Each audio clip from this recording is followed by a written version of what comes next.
সাবু নিয়ে চলে এসেছি। সাবুটা খুব ভালো করে আমি ধুয়ে নিচ্ছি। ধুয়ে নিয়ে উপরে স্টারটা ফেলে দেবো। দেখো যে সাদা সাদা স্টারটা ফেলে দেবো সুন্দর করে। এটা ভিজানোর কোনো প্রয়োজন নেই। হ্যাঁ, না ভিজিয়ে কীভাবে রান্না করব, একদম পারফেক্ট ভাবে এটা রান্না হবে, একদম পারফেক্টভাবে গলে যাবে, যা বয়স্ক বাচ্চা সকলের কাছে নরম মনে হবে। ভীষণ স্মুথ একটা রেসিপি হতে চলেছে সাবুর। হ্যাঁ, তোমাদের সাবু অনেক সময় শক্ত থেকে যায়, এতটুকু শক্ত থাকবে না কোনো রকম। সে তেমন অনেক সময় ধরে রান্নাও করব না, অথচ এত সুস্বাদু, এত নরম সফট হবে। সঙ্গে থেকে পুরো ভিডিওটা দেখো, একদম ভিজিয়ে রাখবো না। দেখো এই যে সাবুটা পুরো জল ঝরিয়ে রেখে দিলাম, যে রেখে দেবো। তারপরে কি করব, সঙ্গে থেকে পুরো ভিডিওটা দেখো। দেখো বন্ধুরা, কড়াইতে নিয়ে নিয়েছি তেল। দেখো দেবো সামান্য ঘি। পুরো তোমরা এটা ঘিও করতে পারো। দেখো এই যে দিয়ে দিলাম ওর মধ্যে 1 চামচ ঘি। দারুণ স্বাদে কিন্তু তৈরি হবে বন্ধুরা, দারুণ স্বাদ লাগবে। অনেক রকম তোমরা খেয়েছো, কিন্তু এইটা কীভাবে একদম হেলদি টেস্টি দারুণ একটা রেসিপি হবে। সঙ্গে থেকে পুরো ভিডিওটা দেখো। আজকের টিফিনটা দারুণ হতে চলেছে, দারুণ একদম অসাধারণ একটা টিফিন হতে চলেছে। খুব সুন্দর করে গরম করে নিয়েছি। গাজর কেটে নিয়ে গাজর পাতলা পাতলা করে কেটে নিয়েছি আলু এই যে এরকম করে কেটে নিয়েছি। খুব বেশি পাতলা করবে না, তাহলে গাজরের সঙ্গে আগে আলুটা গলে যাবে, তাতে ভালো লাগবে না খেতে। দেখো গাজর আলু সব দিয়ে দেবো তেলের মধ্যে, সুন্দর করে একটু গলেও যাবে আর ভাজাও হয়ে যাবে। সেই মতো আমি ভেজে নেব সুন্দর করে। দেখো ভেজে নিয়ে আসছি তোমাদের সঙ্গে। কী কী দেবো সঙ্গে থেকে পুরো ভিডিওটা দেখো। আজকে ভিডিওটা একদম অন্যরকম স্বাদে। তোমরা সাবুর তো অনেক রেসিপি খেয়েছো, কিন্তু এইভাবে আশা করি খাওনি। কীভাবে করবো সেটা সঙ্গে থেকে পুরো ভিডিওটা দেখো। দেখো দিয়ে দিলাম পরিমাণ মতো একটু লবণ। দেখো বন্ধুরা, সামান্য একটুখানি হলুদ দেবো। তোমরা এটা অপশনাল, না চাইলে নাও দিতে পারো তোমরা। হ্যাঁ, সামান্য দেবো একদম। দিয়ে এটা সিম আজে সুন্দর করে আমি দেখো পাতিয়ে পাতিয়ে ভেজে নেবো। এই যে খোসা, যে ভাজা বাদাম ভাজা খোসা শুদ্ধ, সেই বাদাম আমি দেখো ভেঙে ভেঙে সুন্দর করে, দেখো এই রোস্টেড বাদাম এইভাবে নিয়ে আমি শিলে দরদরা করে সুন্দর করে আমি এগুলো বেটে নেব। দেখো খোসা ছাড়িয়ে নিচ্ছি। এই বাদাম আমরা সাধারণত ঘরে বেশিরভাগই এই বাদামটা খাই। আমাদের বাদামের প্রয়োজন হলে কোনো কাজে এইভাবে আমরা ইউজ করি। তোমরাও ইউজ করেও, তাতে কি বলো তো, প্রিজারভেটিভ হবে না। কারণ খোসা শুদ্ধ যে বাদামটা থাকে সেটাই সাধারণত পাউডার দেওয়া থাকে, সেটা ধোয়া লাগে। দেখো এটা এরকম খুব সহজভাবে এটা আমি শিলে দরদরা করে বেটে নেব। মিহি করে বেটে নেওয়ার কোনো প্রয়োজন নেই, তোমরা এটা মিক্সচারেও করে নিতে পারো। এদিকে দেখো সাবুটা দেখো আমি একটা স্টেনারের মধ্যে নিয়েছি। আর দেখো এদিকে জল ফুটানো বসিয়ে দিয়েছি বন্ধুরা, এটা দিয়েছি। আর দেখো এটা একটা স্টেনারের মধ্যে ছাঁকনি, বড় ছাঁকনিতে নিয়েছি, নিয়ে এই সাবুগুলো এইভাবে দিয়ে দিয়েছি। দিয়ে এবারে দেখো এই যে জলের মধ্যে, জলের উপরে এই যে সুন্দর করে বসিয়ে দেবো। দিয়ে আমি ঢেকে এটা 2 মিনিটের জন্য একটু ভাপে করে তৈরি করে নেব। তারপর কি করি, তারপর সঙ্গে থেকে পুরো ভিডিওটা দেখো বন্ধুরা। আমি বেশ লাল লাল করে সব কিছু ভেজে নিয়েছি। এবার দেখো আমি এই যে এইগুলো সাইডে দিয়ে দেবো। হ্যাঁ, একটু এরকম করে সাইডে দিয়ে দিলাম। সঙ্গে থাকো, আশা করি আজকে ভিডিওটা তোমাদের অনেক ভালো লাগবে।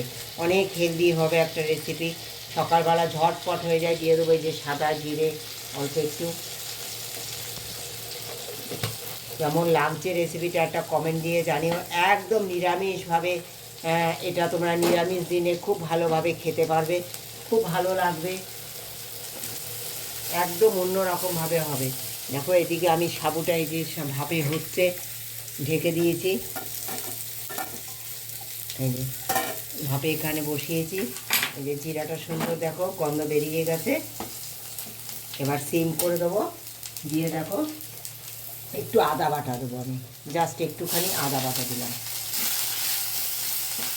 নিরামিষ রেসিপিতে একটুখানি আদা বাটা দিয়ে খেয়ে দেখো, আশা করি তোমাদের খুব ভালো লাগবে। আজকের রেসিপিটা অনেক বেশি ভালো লাগবে।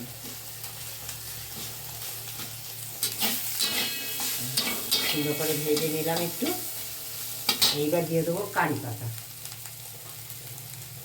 দেখো এই যে কারি পাতা, একদম টাটকা তাজা কারি পাতা, এই কারি পাতা দিয়ে দেবো।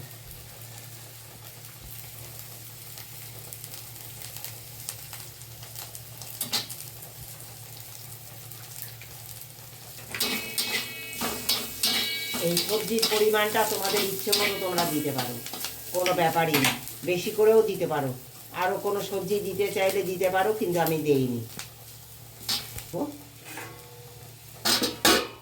কারণ এবার সাবুটা নামাবো বন্ধুরা, সাবুটা রেডি হয়ে গেছে। ট্রেনার থেকে নামিয়ে একটু ঠান্ডা করে নেবে। দেখো কত সুন্দর হয়েছে, দেখো একবার এইভাবে খেয়ে দেখো। একদম অনেক সময় তোমরা রান্না করো ভাজো তোমরা, লেগে যায়, এটা কিচ্ছু হবে না, এটা ঝরঝরে করে নেবো আমি সুন্দর করে। দেখো তারপরে কি দেবো এতে, সঙ্গে থেকে পুরো ভিডিওটা দেখো। সুন্দর দেখো ঝরঝরে হয়ে আছে। হ্যাঁ দেখো সাবুদানাগুলো কত সুন্দর, দেখো ঝরঝরে হয়ে আছে। এবার দেখো এই সাবুদানার মধ্যে দিয়ে দেবো এই যে বাদামটা গুঁড়ো করে নিয়েছি, এই বাদামটা দিয়ে দেবো। একবার এইভাবে খেয়ে দেখো, অসাধারণ লাগে। অনেক রেসিপি তো খেয়েছো তোমরা, একবার এইভাবে খাওয়ার অনুরোধ রইল। দিয়ে দেবো একটু গোলমরিচ, পরিমাণ মতো।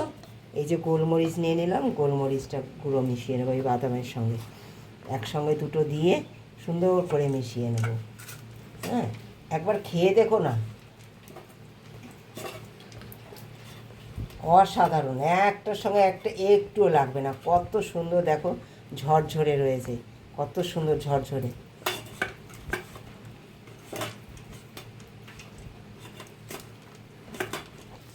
দেখো বন্ধুরা, এই সবজির মধ্যে এবার সাবুটা মিশিয়ে দেবো।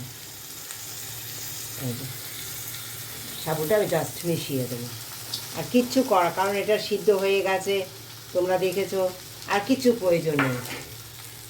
সাবুর এই রান্নাটা কেমন লেগেছে তোমাদের একটা কমেন্ট দিয়ে জানিও। ভালোবাসা দিয়ে যারা পুরো ভিডিওটা দেখেছো আমার, তাদেরকে অনেক ধন্যবাদ, অনেক ভালোবাসা আমার তরফ থেকে।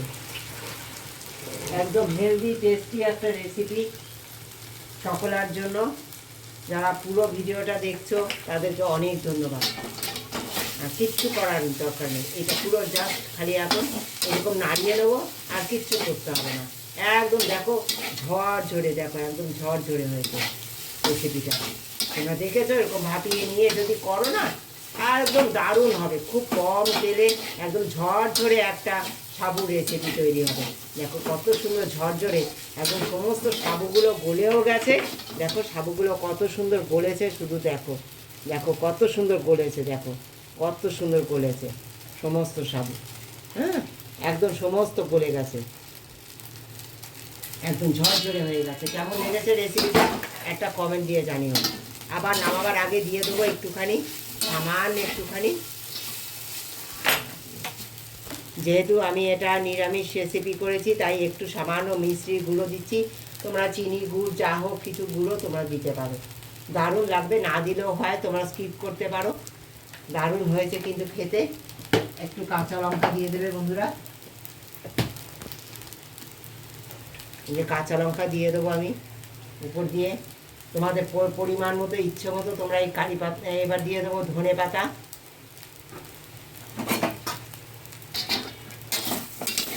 দিয়ে এটা নামিয়ে দেবো। একদম রেডি, আর কিচ্ছু করার প্রয়োজন নেই বন্ধুরা, একদম রেডি হয়ে গেছে। দেখো বন্ধুরা, এই ভাপে করেছি, অথচ দেখো কত সুন্দর সব গলে গেছে একটার সঙ্গে একটা। তোমরা দেখতে পাচ্ছ এতটুকু লাগেনি, একদম ঝরঝরে রেসিপিটা, একদম সমস্ত সাবু গলে গেছে অথচ ঝরঝরে। কত সুন্দর দেখো হয়েছে, শুধু দেখো সমস্ত সাবু গলে গেছে। তোমরা দেখতেই পাচ্ছ, কালারটা দেখলেই বুঝতে পারছো যে সমস্ত সাবু গলে গেছে। আর কেমন ঝরঝরে হয়েছে রান্নাটা, হ্যাঁ কেমন লেগেছে একটা কমেন্ট দিয়ে জানিও। একবার তোমরা এইভাবে ভাপে করে খেও, একদম সবার হজমেও কোনো অসুবিধা হবে না, এবং কোনো সমস্যাই হবে না খেতে। যে শক্ত রয়েছে সেটাও হবে না, দারুণ হয়েছে কিন্তু খেতে।